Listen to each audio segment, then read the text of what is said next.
nights? How many nights out there is it? Like 3, 4 nights? I'm just sorry, just hit record. James, Whoa. I got to bring Eckhart in and welcome because he's one of the co-hosts. He came a little bit late. So Eckhart, you want to answer James's question? You're muted, buddy. You are muted. There we go. It's a 4 night, 5 day trip. So the plan is obviously we fly in the day before because that next morning we sail out tide dependent, but we normally sail out like first thing in the morning. So all of us normally get a taxi to the harbor about 8 o'clock.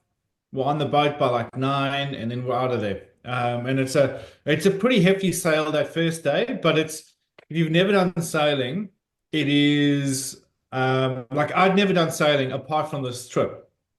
So the first time I got on this boat was the first time I'd been on a sailing boat, and it was like for me personally, like don't get me wrong, like the spearing and diving was amazing, but I actually really enjoyed the sailing aspect of it as well.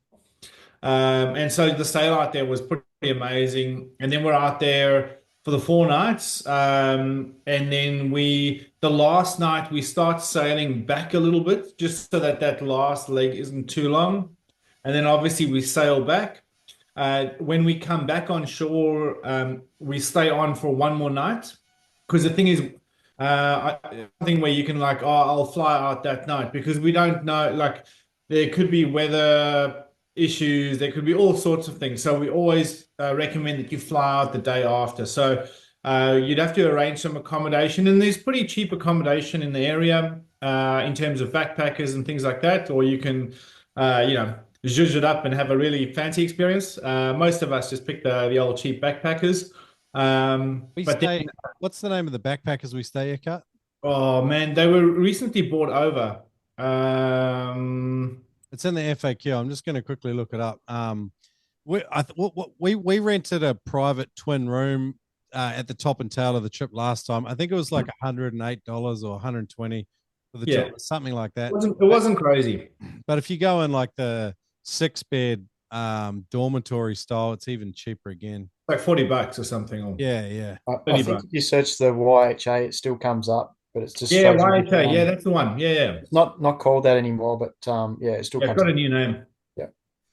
So we recommend that you fly up the day before, and obviously when you book your flights, you fly back the day after. Cool. James, does that answer your question? Yeah, absolutely. Yeah, I'm just kind of checking the details and getting a feel for it. Something I definitely want to do. Something I'm pretty keen to do. It's just about lining up some dates and Yep. with life and the busyness of life and robbing a bank as well, and then we're all set. Yeah. Well, so like there's that day of accommodation at the front of the trip, and then there's a day at the back end. And then we on the last night we go out for dinner and we do a bit of a prize giving because Eckhart and I like to run heaps of fun comps when we're on board.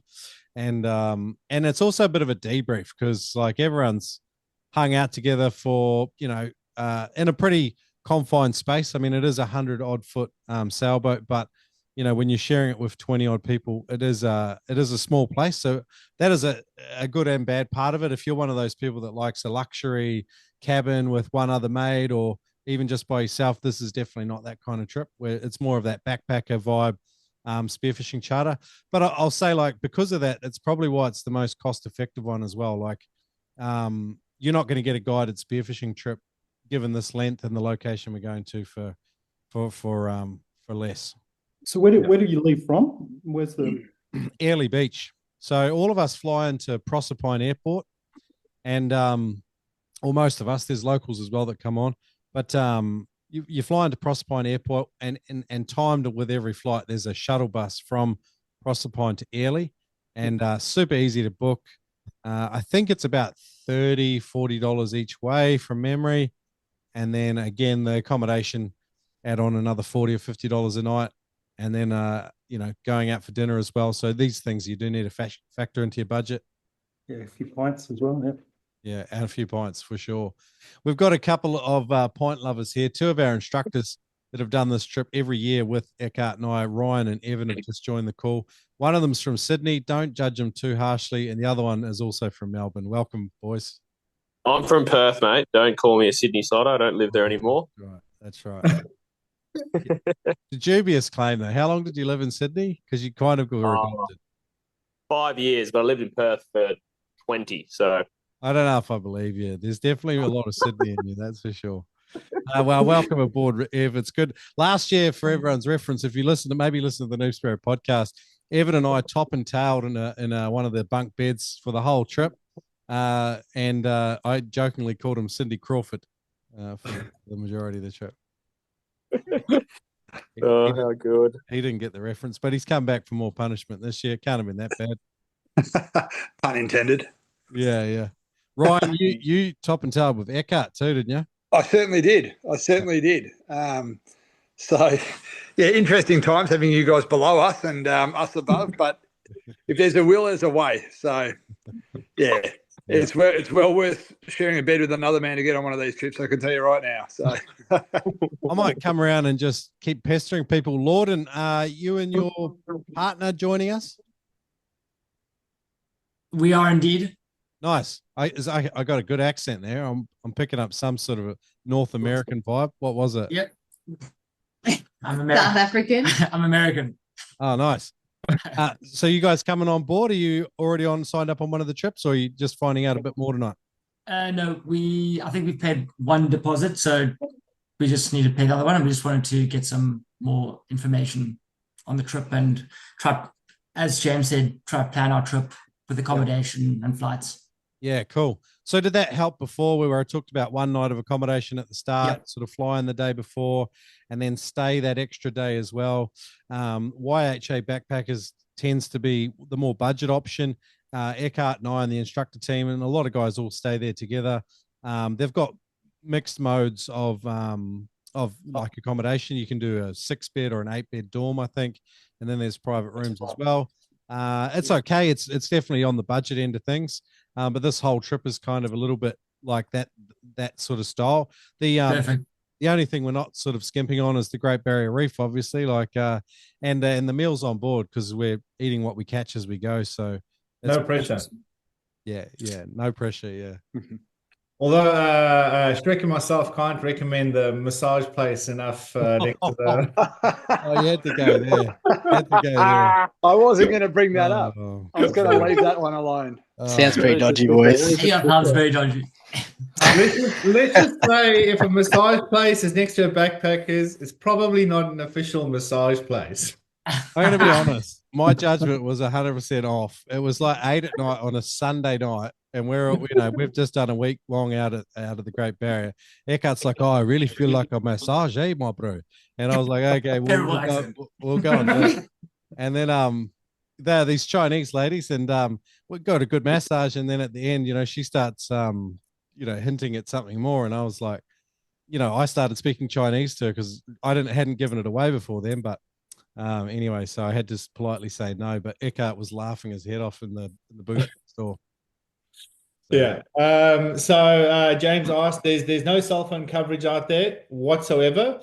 For some of you, that might be a bit of an issue. For some of you, that might be an amazing experience. I personally, for me, it's just the most amazing thing to just go take this phone, switch it off, and put it away. And you actually, it's a bit of a detox experience because we're just so used to always having our phone with us. And I found it challenging, to be honest, because I'm guilty as an ex-person, always on my phone. But, we're in this space, we're tied together, and it actually forces you to have some real conversations and kind of go old school, Yeah.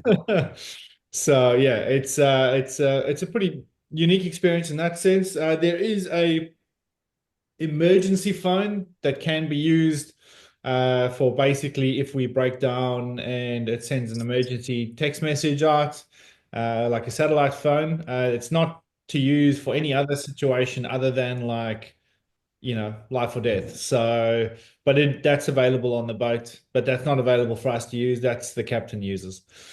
So this is one of those trips where we switch our phones off and just enjoy each other's company and have a good time, really. Um, I'll say another thing too.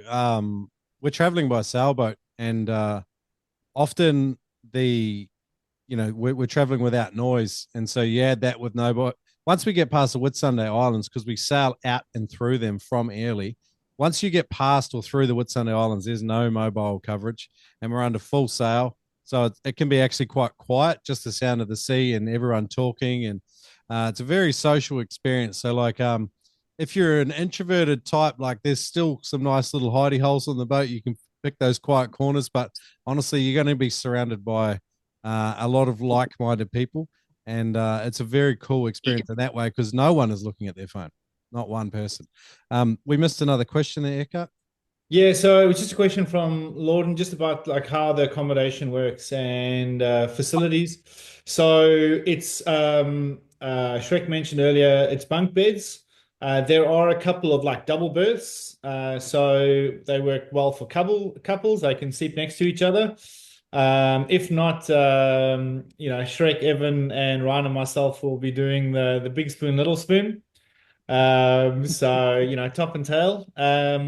There are two toilets on the boat. They're like a toilet slash shower. But we try to minimize the amount of water usage because we obviously take all the water with us. There is also intricacies about boats on toilets. It's better described by Crispy. So I will leave it to him, but there's definitely a way to manage it. They're temperamental, but it's all good. We're all going to be in a small confined space with each other. So yeah. Evan, you've got some competition. Sam Mumford, I don't know if you guys have seen his YouTube channel, Sam the Waterman. He's asked who is the top and tail with me this year. Clearly wants to compete with Evan. Mate, get all three of us in there, mate. We got you, Sam. It sounds like you've got some tweed heads internet going on. Yeah, sponsored by Coles Internet. Yeah, I'll top and tail you if you want, Shrek. I mean, if that's really what you want, then guess I can cock my leg up. I could I could do that accent all day, I reckon. I think you're going to be sick by the end of it. It's going to be great. The last trip was more than hard enough to bear that the whole time. Just for one long weekend. Brody, whereabouts are you from, mate? From Mackay, man, so only down the road. Oh, nice. So yeah, pretty well local. Yep. So pretty keen. Do you dive already out of the Mackay area? Yeah. I've been diving for about 12 years now. So nothing really. I haven't really done any courses or any paddy dives or anything like that. So just doing it on a limb and buddy coming out by myself. So yeah, nice. Doing that. Listen to a few of the potties. So cool. Fucking keen. I'm quite often up in Mackay. It's a beautiful part of the world. There's heaps of legends in town too. So you'll be in good company. We find from trip to trip, it tends to be like sort of 50% people that are just coming by themselves solo. And then there'll often be like a couple of ones and twos, maybe twos and threes. One guy, Tim Hamill, he seems to bring like 2 or 3 mates every year for some reason. But quite often people are just coming solo. So it's a good way to meet people. And people always sort of, the other thing is like Kieran's from Tasmania. We've got a couple of guys from the Melbourne area, Sydney, WA. There's like Evan runs trips over in Indonesia. So there's all sorts of stuff going on. Good dive contacts wherever you go. So it can actually be a good experience in that regard. Yeah, no, awesome. Did you have any questions about the trip, Brady, or just happy to listen in? No, just the only sort of things I was what's everyone sort of do with their packing arrangements? Like, is everyone like a couple guns people bring? And I know how crazy it can be. Everyone wants to bring everything, but obviously, like you said, limited to room. It's all take the minimalist approach. Yeah. Best, but minimalist approach. Yeah, your best option. Take what you need. And a few spares of bits and pieces, but pack as light as you can, because on the yacht there's not a great deal of room to be pulling out a sports tube and getting all your stuff out. But at the same time, we're so far offshore that if you need something, you want to have a few spares Yeah. and pieces. There's a lot on board though. There's a lot of people have extra bits and pieces if you need it. Yeah. But yeah. minimalist, because also I don't know about you guys, but going through weight restrictions and stuff at the airport it's not hard to get straight over your 23 kgs or whatever with a sports tube. Yeah. Ryan I'll can be share a really great story about a near strip search that happened yesterday.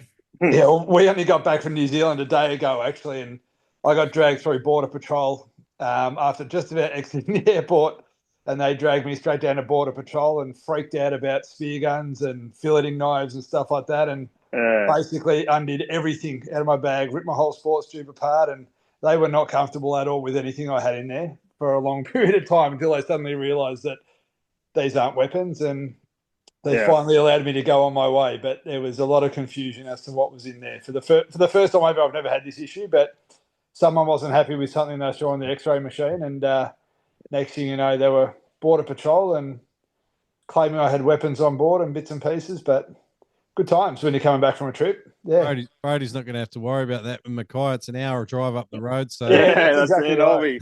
That's what I mean. Don't need a pack light.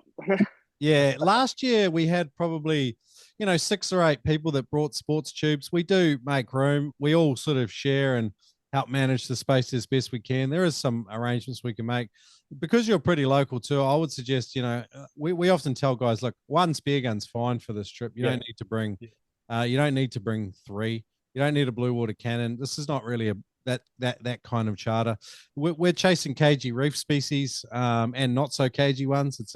We're looking for target rich environments so that guys can shoot, maybe their first red-throated emperor, their first Spanish mackerel, just nailing some good trout and having a bunch of fun.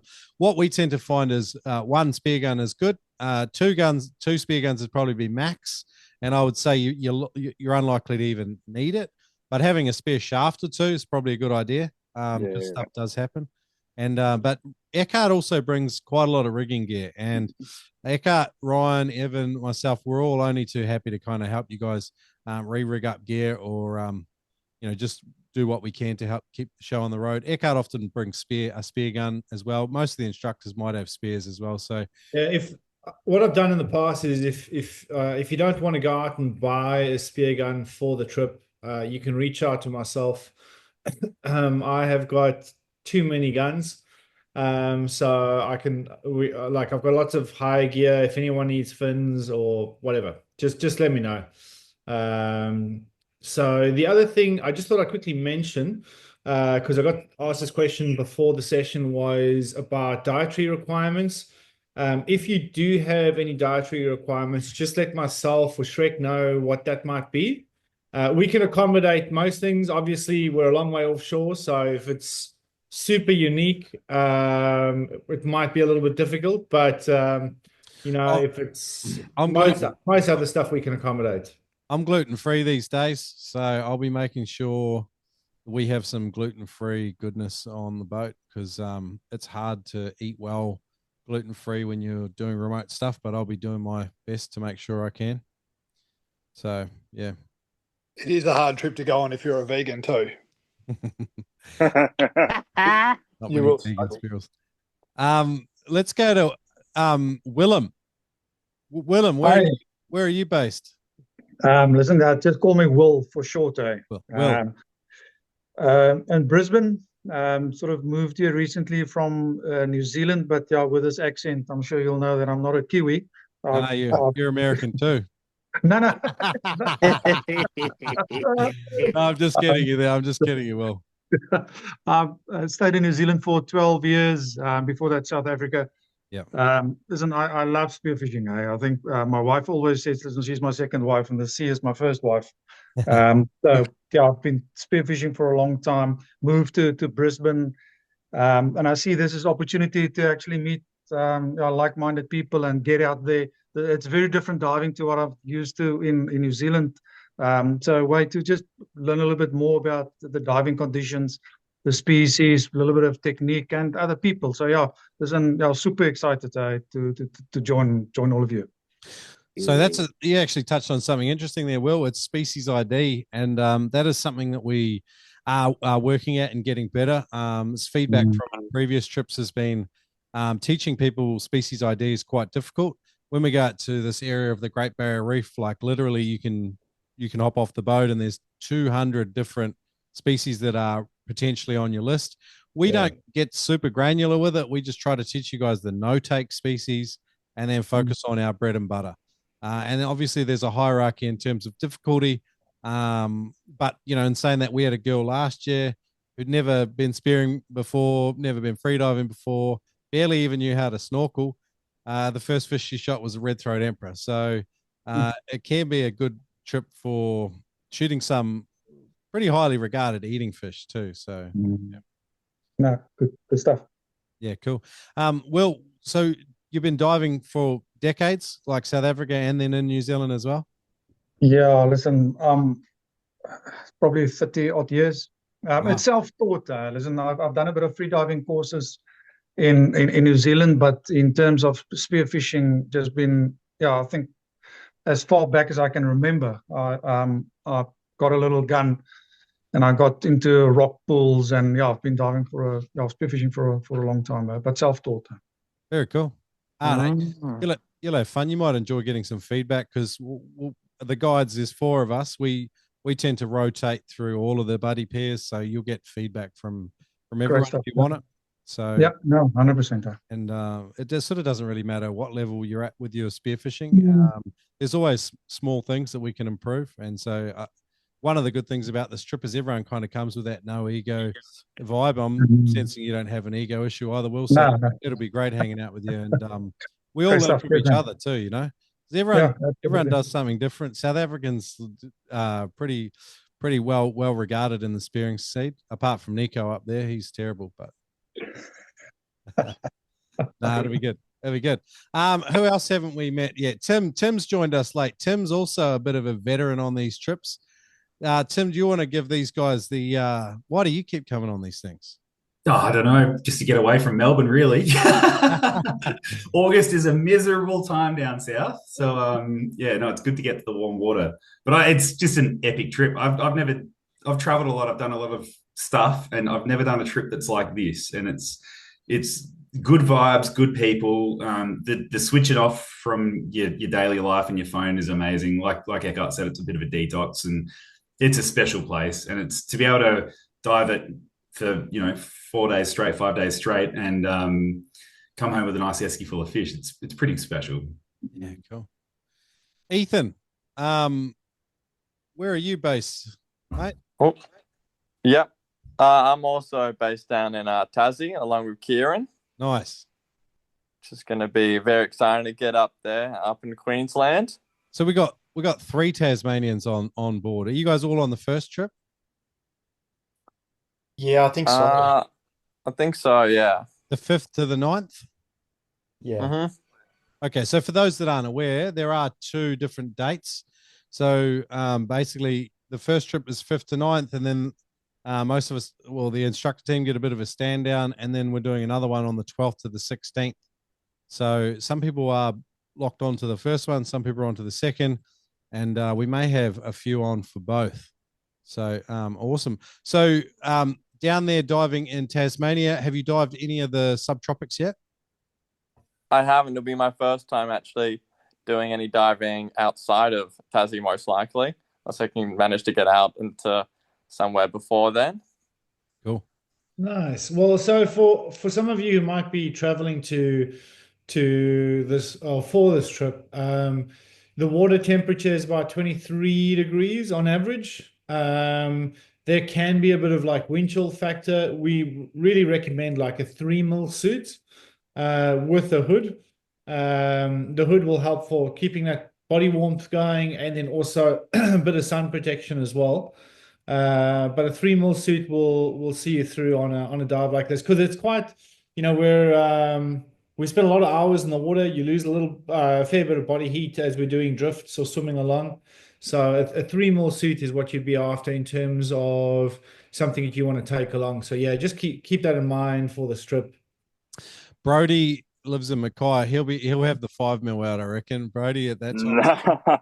No, I'm actually a pretty like a hot diver. I overheat pretty quick. So most of through July and all that, I'm diving 3 mil top, and I'm using like skin bottoms Yeah, right. just to bloody cool myself down. So Okay. I'm still deciding on what I'm going to be wearing, what I'm taking up, the 1.5 or the 3. Yeah, I'd recommend the 3, man. One thing you will notice too over multi-day dives is you do start to acclimatize quite dramatically, and that 3 mil will actually start to feel more like that 1.5 on day 3 or so. Yeah. So I would recommend that. Yeah, your body gets cold. Like it's harder to maintain that heat over those longer dives.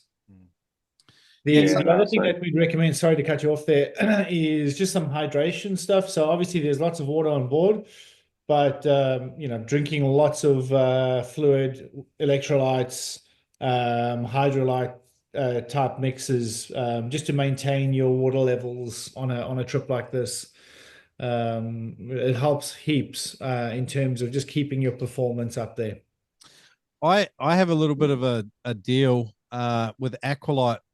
If you go there, if you're interested in some hydration stuff, some good portable stuff, you go to aqualite.com.au. They're a WA company. If you use the code NoobSpiro, you get, I think, a 10% discount there. So that can be a good one.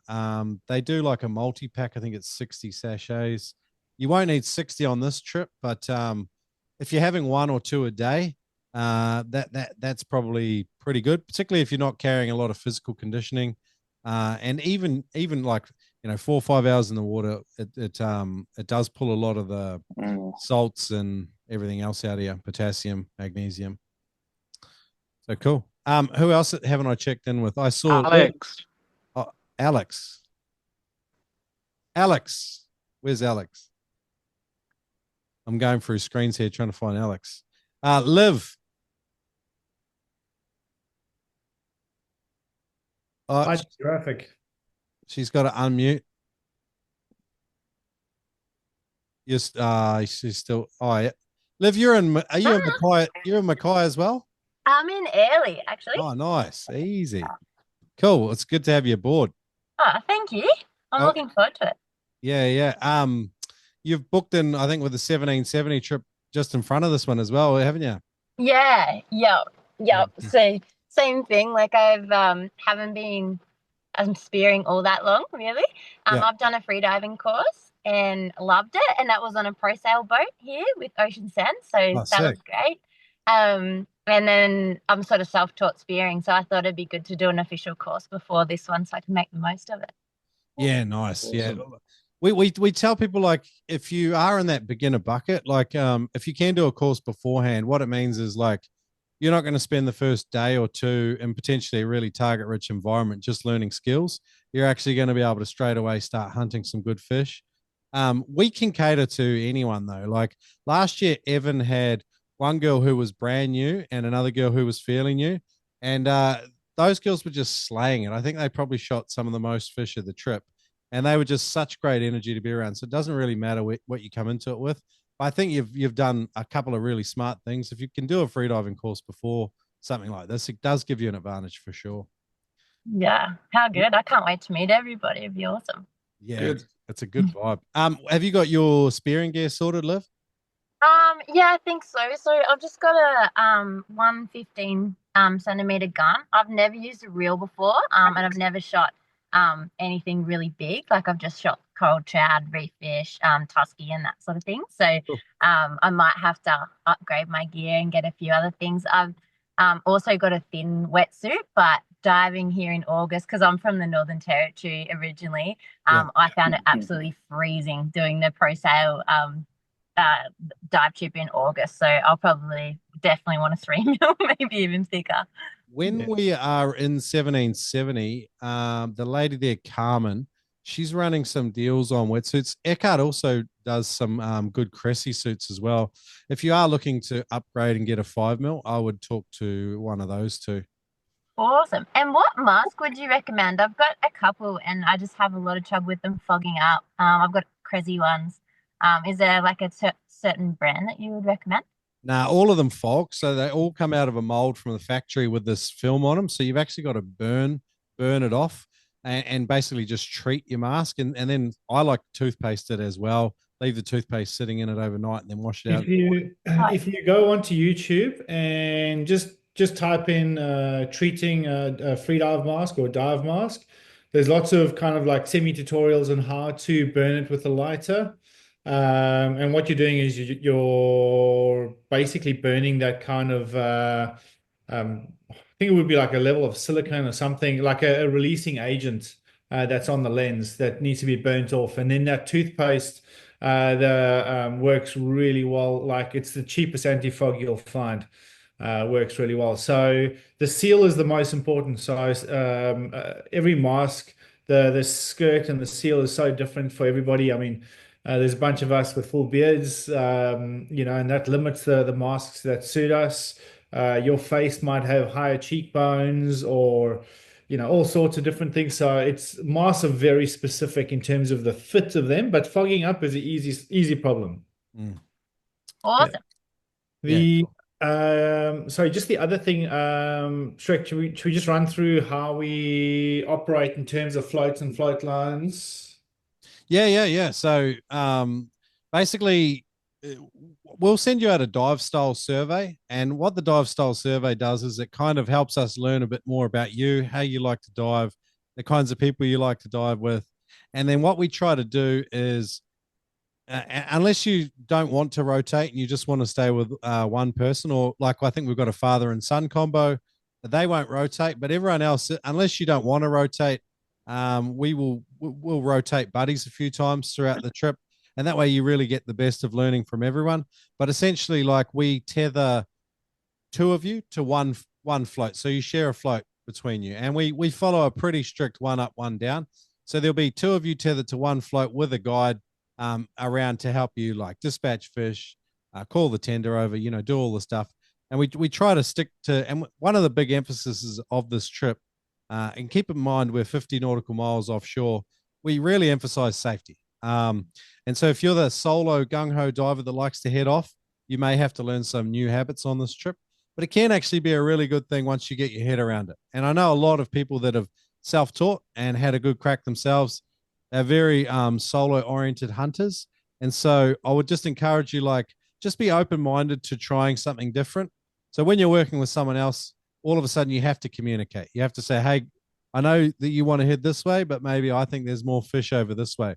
A lot of the time, like one year, I had two guys and they just could not dive together. They headed in different directions, and neither of them headed where the fish were, by the way. We're trying to furiously say, over here, there's a bommy loaded with coral trout. And so sometimes it's just about slowing down, because what tends to happen with some of us, we've got that personality where we're hunting, and so we're in the water and we're headed off on our own. So learning to do it again in a team-based sort of way is a little bit of a learning curve for some. So did I cover that all right, Eckhart? Yeah, look, I might just chip in just a little bit, is that you're always going to be better off when you spearfish in a team, because you're minimizing the chance. If you've got a bad shot on a fish, your buddy can be right down there, or you can put that second shot in and you can actually land that fish. And that might be your best fish of the trip, or it might be your first fish of that certain species. But by working as a team, you're actually a lot more successful. Obviously there's safety benefits, and so that's why for us, really, we want you to dive as a team, because it eliminates a lot of risk. It adds a lot of benefit for you in terms of there's somebody watching your back, but there's also somebody who can help you with landing that fish if it's going to come off, or if it's about to come off. Like Ryan said, we were just on the strip in New Zealand quite a few times. We were putting in second shots on each other's fish to make sure that fish is coming home with us. And I think there's a lot more benefits. There's obviously, like Shrek said, there's some aspects which, if you're used to just diving on your own, this could be quite a steep learning curve, but it's a really beneficial learning curve. Like you'll get a lot from this, and the benefits it's actually really good. Hey, can you just touch on minimum and maximum float length as well, so people don't have float lines that are too short, or something that is just outrageous, it's going to get tangled, something which is probably the best suited for this trip?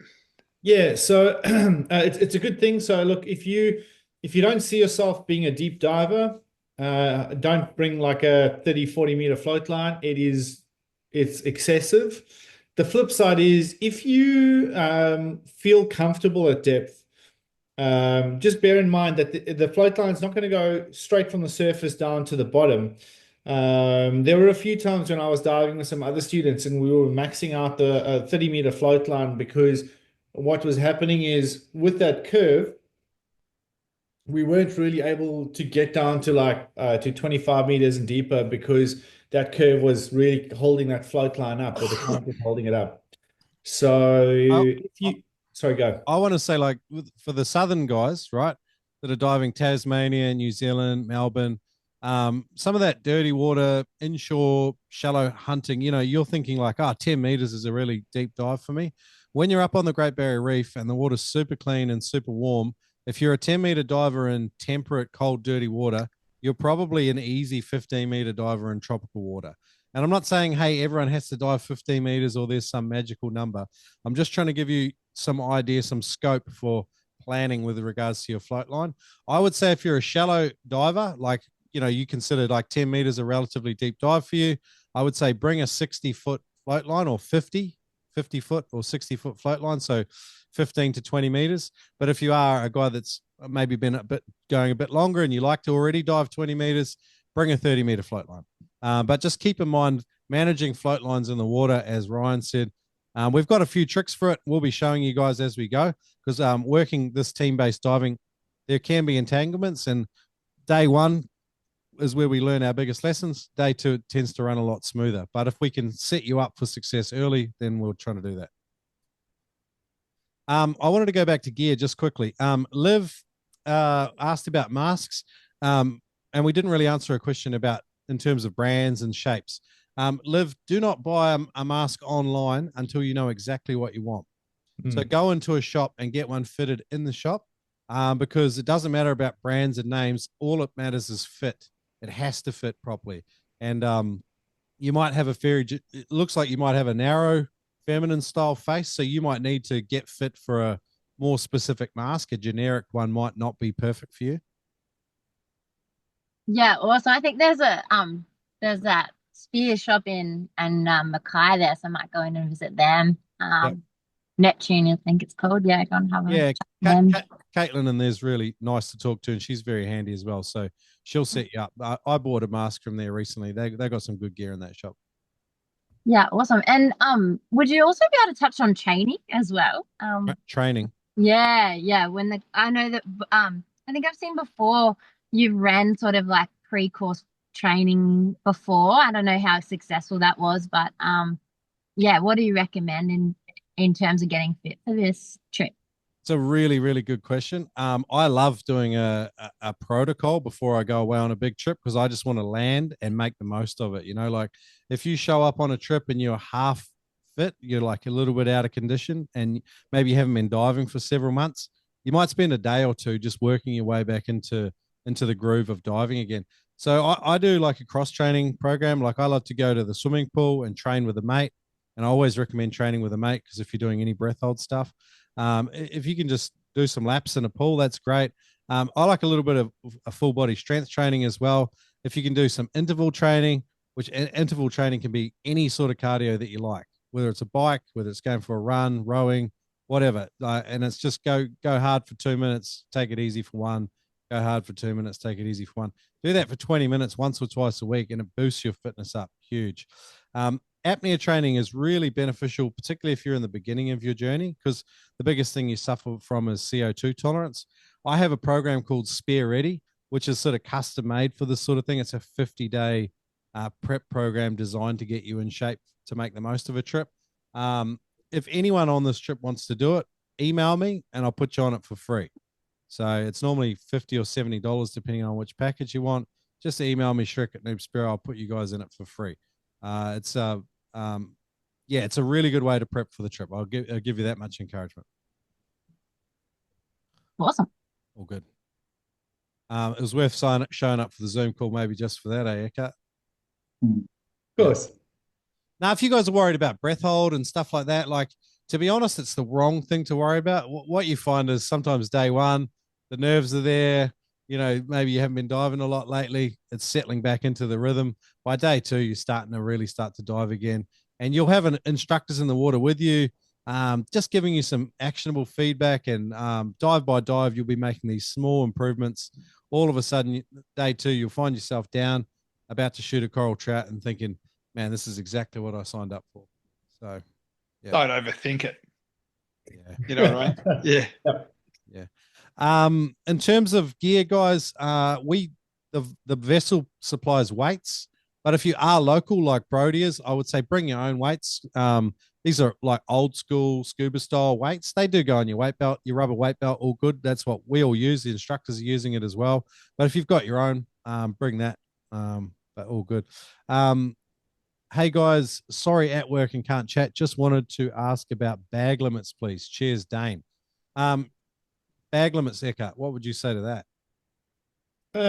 This is not one of those trips that I would say, like, it's not a esky filling trip. Like, we're not going out there just to shoot everything that's got a tail.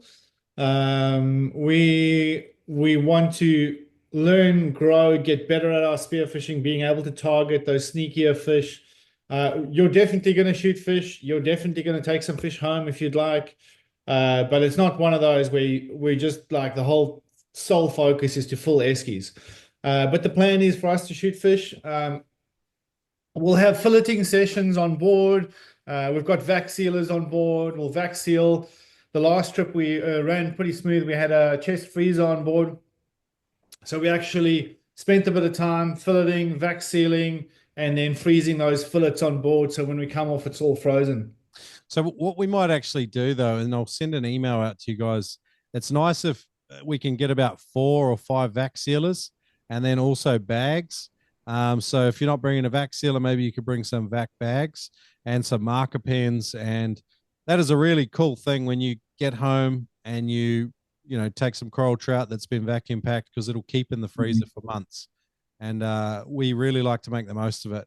Most people went home last year with sort of 5 to 10 kilos of vacuum packed fillets in their luggage. You're allowed to carry up to 10 kilos of vacuum packed fillets as long as you don't have liquid ice in your baggage when you're flying around Australia. So just a small point. Last year we had some problems sourcing styrofoam boxes. So if you can get ahead of the game, maybe bring a collapsible insulated bag. So no, actually, so they only take styrofoam boxes at airports. Okay. Sorry, just a quick FYI from the last trip. Yeah. So yeah. Fishy, Fishy did was sell the us boxes last trip. Yeah. So that was something that was pretty good. They, for some reason, they weren't able to pack our fish, but they were happy to sell us the esky, the boxes, and the ice bricks and stuff. Yeah. Oh, last year they didn't have to pack our fish because we did it ourselves. On board, yeah. Yeah. Maybe it might be worth someone contacting Fishy prior to these trip and just sort of seeing if we can pre-order some boxes and stuff like that. Yeah, that's probably a good idea. Yeah. I can probably do that because obviously we get back on the Saturday, I think. Yeah, Saturday. Yeah. Some of them are sometimes closed. We don't get there when they're open. So yeah, well, look, I'll send we'll out sort an that out. email and I'll capture who wants what and who can bring vacuum sealers and so on. Yeah. We'll organize it on a spreadsheet. That way we've got all the information in front of us. But like I said, with bag limits and stuff, we're obviously trying to stick with our bag limits. We are going to be eating a fair bit of fish, and you'll be surprised how many fish 20 people can eat. But like I said, it's not one of those things where we're just going out and just slaying fish to full freezers. It's a really great opportunity to try out to target new species that might be a challenge for you, whether it's you're trying a different hunting technique that you've never tried before. Like for a lot of us that live in the colder, moderate climate, like Tassie or well, that's pretty cold actually, and Melbourne.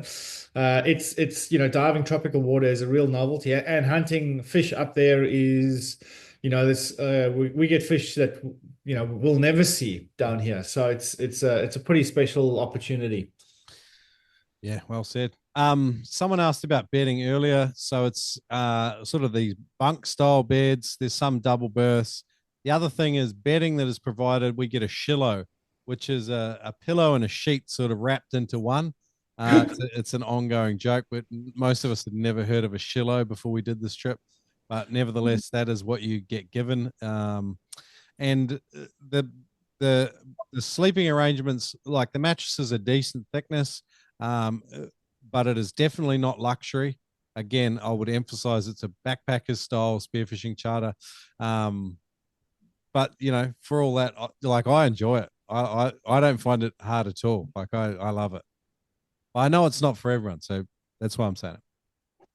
You get used to it after the first day, though. Yeah. And you get wrapped up in it pretty tight. Yeah. That's probably the biggest trick with the old Shillo is try not to roll around too much because you end up like half strangled in bed. Yeah.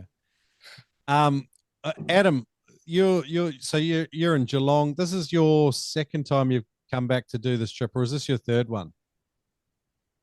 Yeah, it's the second one. I was on the first one with just Eckhart, and I missed out last year. I injured my shoulder a couple of weeks leading up to it, so I missed out last year. It was a bit of a shame, but yeah, couldn't miss the opportunity again.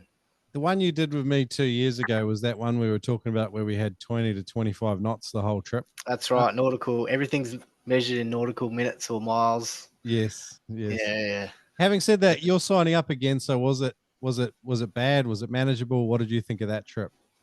Oh, it was good. Yeah, like I would have gone the second time. Just missed out because of the shoulder, and I mean, it's just the abundance of fish. Like anyone from sort of Tassie and Melbourne, it's, you're looking for the fish to shoot rather than just a fish. Sometimes that's what it gets like in Melbourne or down here. So, oh mate, it's warm water, 3 mil wetsuit. Can't argue with it, can you? I think we had some artwork up, and it actually features you. I'll try and find it. Yeah, gotta go. I know what you're doing. Yeah. Where? Oh, I haven't got it up on this gallery. But while we're talking, guys, I'll just show you just quickly, and feel free to drop any questions you have in the comments as we go. Can you see the screen all right? Yeah. Are you seeing this big sailboat? Yep. Okay, cool. This is some of the fish that we were getting last year. I don't know who that is. Can you remember who that is, Eck? Yeah, that's me. Oh, there we go. Scotty and I last year. Lots of bromance. Look at that crystal clean water. These are the tenders that we head out in. They're inflatable boats. So there's 2 of those. They're very capable. Who's this one here? What's his name? Can you remember? Linton? Isn't that Kieran? I think it might be. James. Is it Adam from Vic? Is that him? No. No, another Adam. The other one. Oh, Adam Strong. Nah, he's got a crazy wetsuit. And this is the girl that signed up last year, never been spearing in her life. First fish she shot, red throat emperor. I might add, she's never been. She confessed to never having snorkeled the day before the trip. So we had like an emergency snorkeling session in the swimming pool before we headed out. But she had a lot of fun, and we can manage these things. So the good thing is when we're diving in small groups, like if we're diving the fringe of a big reef system, 2 people can be diving with a guide in 5 meters. And 2 people can be like literally 20 meters away and they're in 20 meters of water just due to the nature of these fringing reef systems. And that's also why you get opportunities on Spanish mackerel and other pelagic species like last year, the blue spot trevally or the gold spot trout. They were a real hit as well. And we saw a lot of shark mackerel as well. And I personally quite like eating them fresh. They just, the skin smells on them, but they're a lot of fun to shoot. I think some of the best species were actually shot in shallow water last year, like some of the big 100%. fish, like big mangrove jack and things like that. Yeah, some good jack shot. Sam's asked, did anyone shoot a purple cod? Yes. we shot a couple of purple cod last year. Yeah.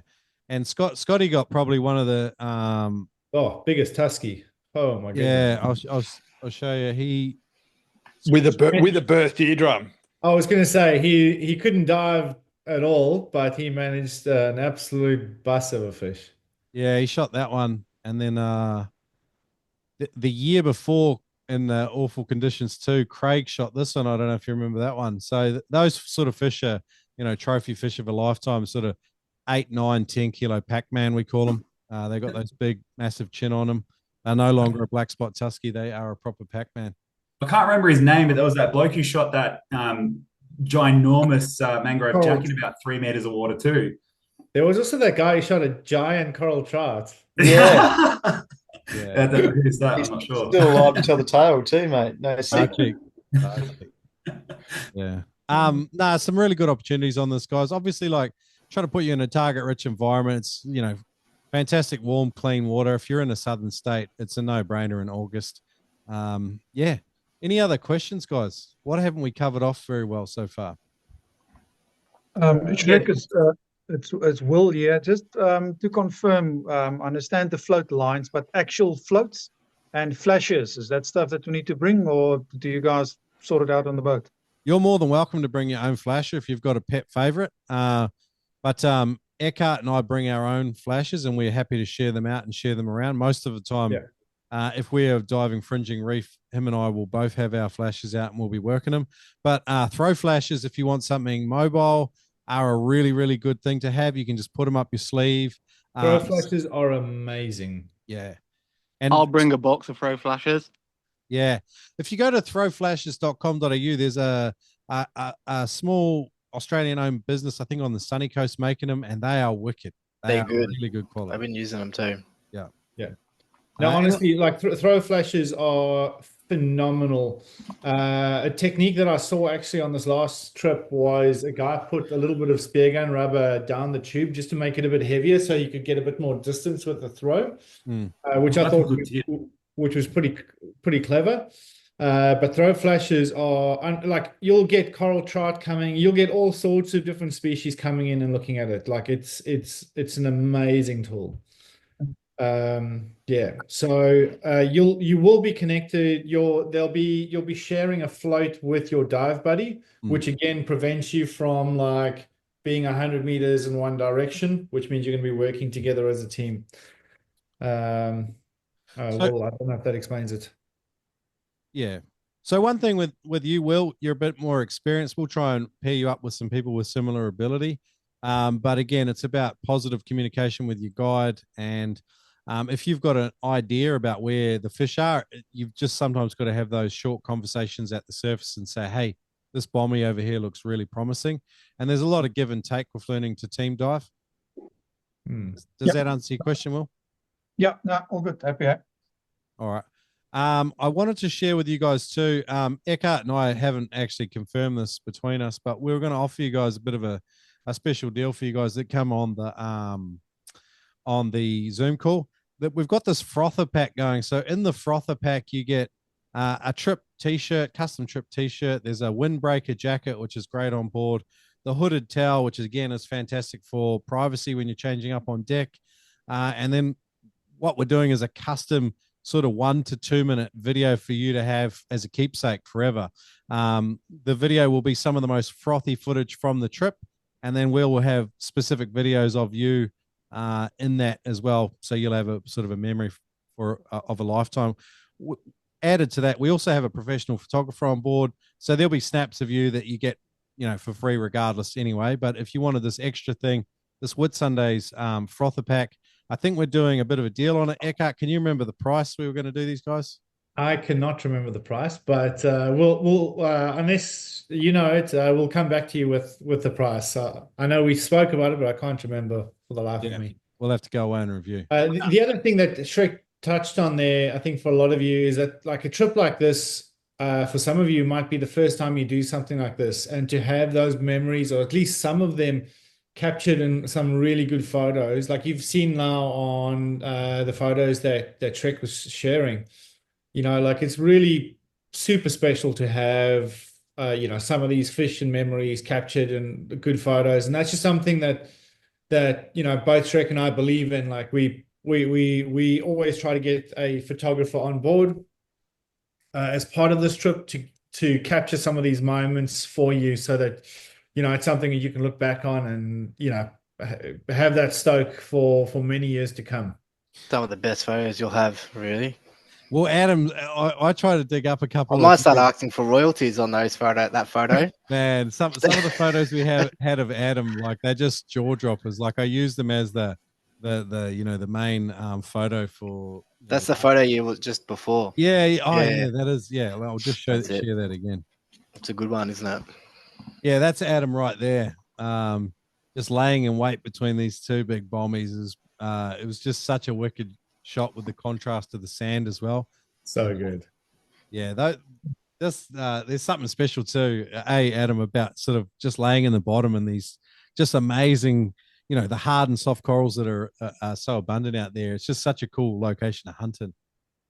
Just on just a quick one on you don't have any issue if we bring a GoPro like for my son? No way. Just sort of double check with you. Like I don't want to take anything away from the photographer, but no, not at all, man. Bring your camera. So one thing with this trip too, and it's a great question. We have a Google Drive folder for everyone at the end of the trip. And that way, if you've caught a cool video or a cool photo of someone else, upload it to our shared Google Drive. And we just ask people if they're going to share it on social media to tag the person that originally took the footage.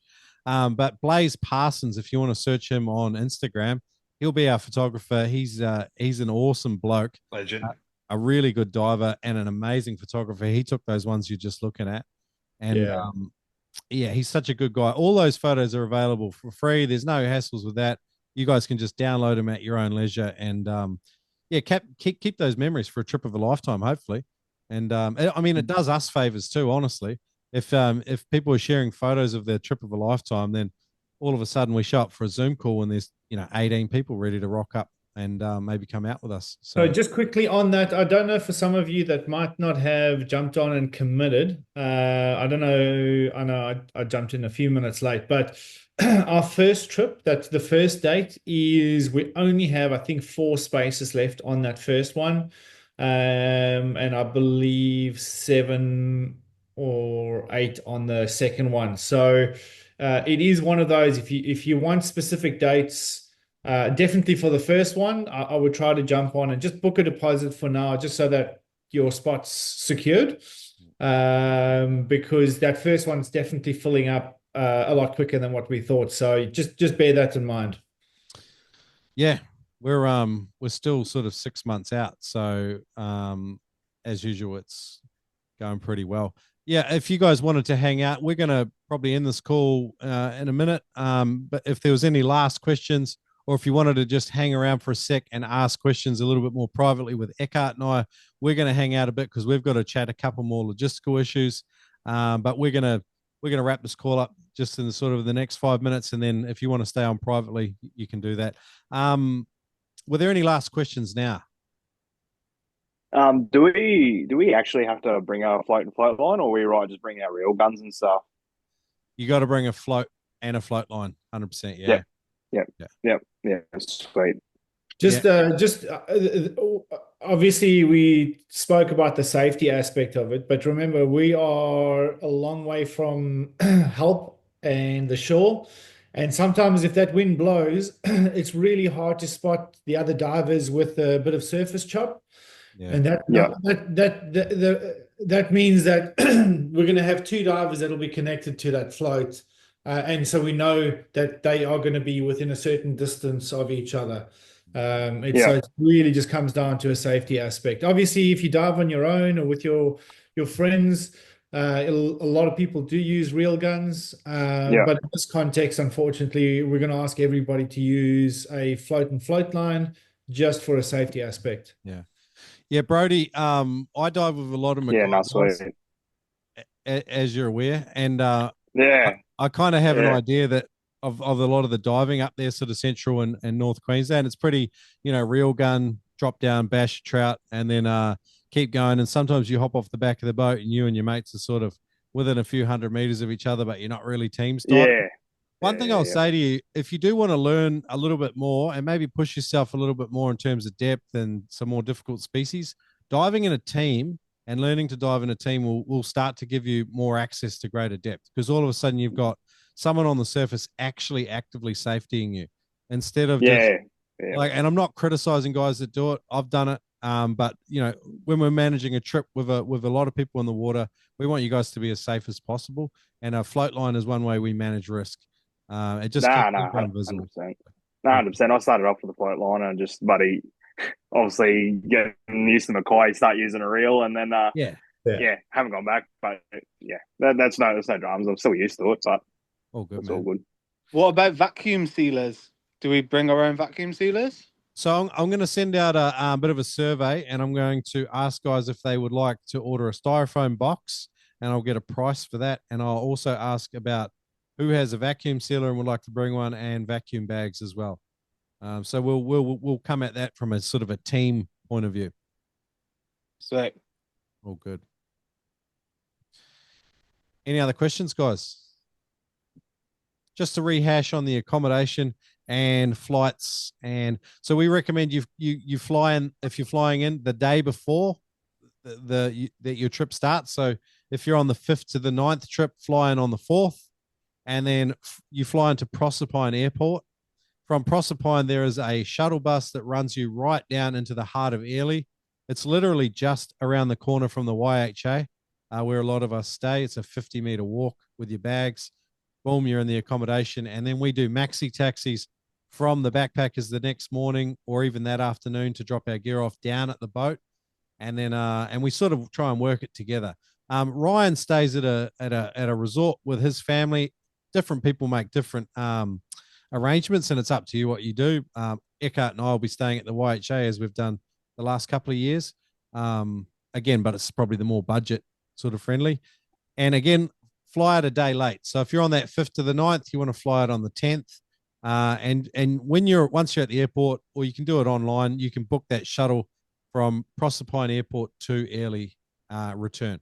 And I think it's about $80 for that shuttle bus return. Eckhart, am I ballpark right? Well, it's honestly, it's easier to arrange when you land. And when you land, you can book. It's cheaper to book your return bus fare when you land, instead of booking it separately.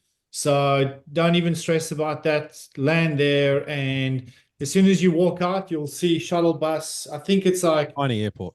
Yeah, there's 2 companies that do it. The big yellow sign. Yeah, there we go. I remember being pretty nervous about all those sorts of arrangements the first time I did the trip, and then the first time I did it, I was just like, "Oh man, this is so easy." Yeah, definitely book your bus before you pick your bags up, because the bus leaves based on the flight times, and so I almost missed a bus once because I picked my bag up first because I had oversized baggage and went to go book the bus and I just about missed it. Yeah, if you got mates too, you can kind of split the load, so someone can get the bags and someone can go and book the return shuttles. Yeah, all good. Sorry, mate. I've got to make a move, guys. So look forward to seeing you guys all soon. All good, Ryan. Good catch up. Same here. Cheers. I'll see you later. Bye. Easy, guys. Sorry, can I just ask, with the styrofoam boxes for the fillets, how does that work getting them back? What's the best way to do it to get them back, like down our way? So what I like to do is just add an extra item of baggage on my return flight for 10 kilos, and then just pay for an extra additional item of baggage for 10 kilos. And 10 kilos of fillets is what you're allowed to travel within a styrofoam box.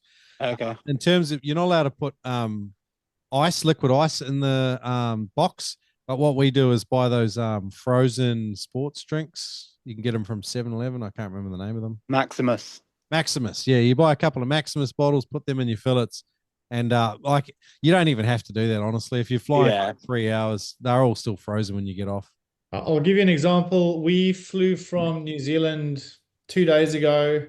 I had my just fillets in a styrofoam box. I had them in that box for 14 hours, and they were still frozen when I got home after 14 hours of travel. So You actually need nothing else. You just put your frozen fillets in there, you tape it up, and that's all you need. Yeah. All good, guys. We'll wrap it up there for tonight. Thanks for coming. It's been awesome to have you. I'll send you out a bit of an email, and Eckhart and I'll work out that frother pack special for you guys that have come on the Zoom call, and we'll see what we can do for you guys, because it'd be great to have a whole bunch of people with a trip shirt and a jacket, hooded towel, and those custom videos as well. But yeah. Thanks all. Thank you. All good.